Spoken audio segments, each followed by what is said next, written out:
I'm Laura Lopez-Hoffman, and I'm from the University of Arizona, and I'm also a member of the External Advisory Board for SESYNC.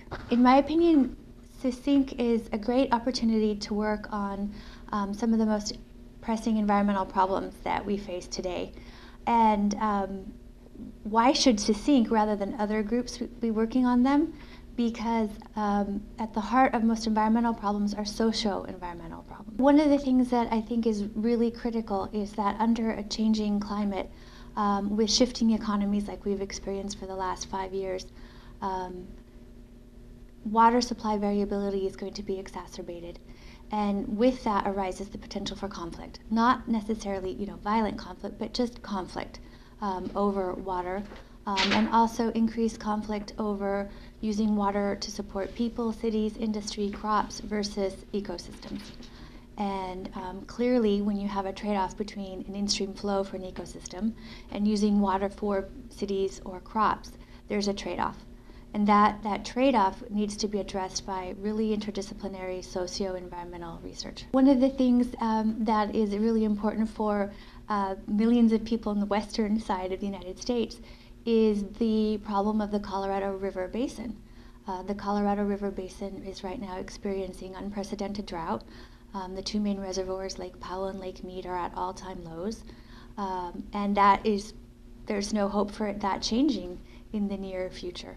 So one of the good questions is, how can we change the way that Colorado River water is allocated, keep allocating water to cities and agriculture, but make agriculture more efficient so that as we go further into changing climate, there's enough water for both agriculture and for in-stream flows and ecosystems.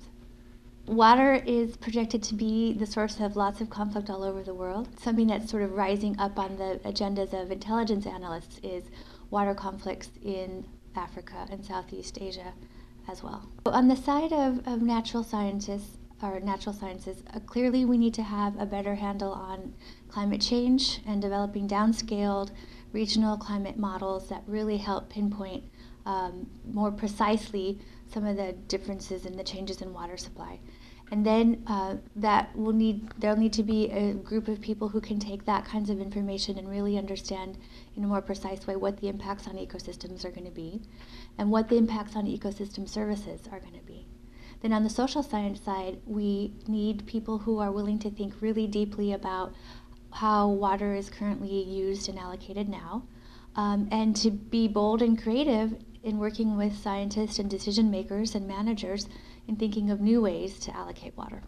So for those people who know the West, they may know this saying by Mark Twain, which is in the West, whiskey's for drinking and water's for fighting. And people have thought that was pretty much the way it was for about the last 100 years.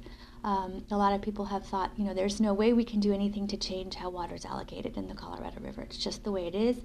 These arrangements were made in the 1920s, and they're going to stand. What's amazing about this long-term drought that we've been in the Colorado River Basin is that as water managers are faced with realizing that there are going to be water shortages and that they are not going to be able to allocate the water as the agreements suggested, they are going to have to figure out ways of sharing water in times of shortage.